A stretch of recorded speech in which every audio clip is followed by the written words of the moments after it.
بسم اللہ الرحمن الرحیم۔ السلام علیکم۔ ایک امیر عورت پیر صاحب کے پاس گئی اور کہا کہ پیر صاحب مجھے کوئی ایسا تعویذ دیں کہ میرا شوہر میری ہر بات مانے، جو بھی میں کہوں وہ میرے تابع ہو جائے۔ پیر صاحب بھی دور اندیش انسان تھے، انہوں نے اس عورت کی بات غور سے سنی اور کہا کہ یہ عمل تو شیر کی گردن کے بال پر ہوگا، اور وہ بال بھی آپ خود شیر کی گردن سے اکھاڑ کر لائیں گی، تب اثر ہوگا، ورنہ کوئی فائدہ نہ ہوگا۔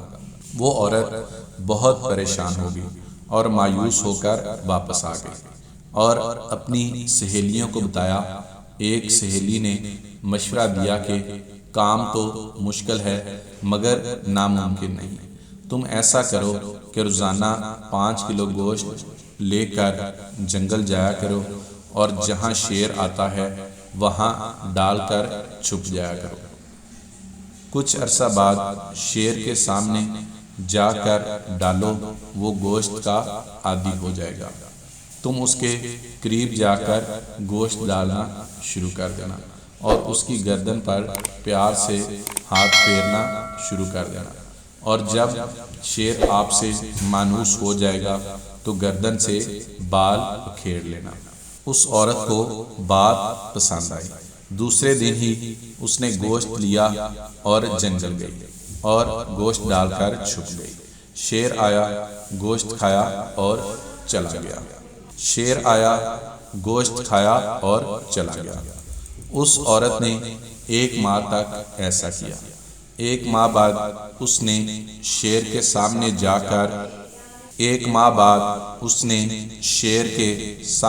کر گوشت ڈالنا شروع کر دیا تاکہ شیر کو پتہ چل سکے کہ اس کی خدمت کون کرتا ہے۔ کچھ عرصہ بعد شیر بھی عورت سے مانوس ہو گیا تھا۔ عورت نے شیر کی گردن پر آہستہ آہستہ پیار سے ہاتھ پھیرنا شروع کر دیا۔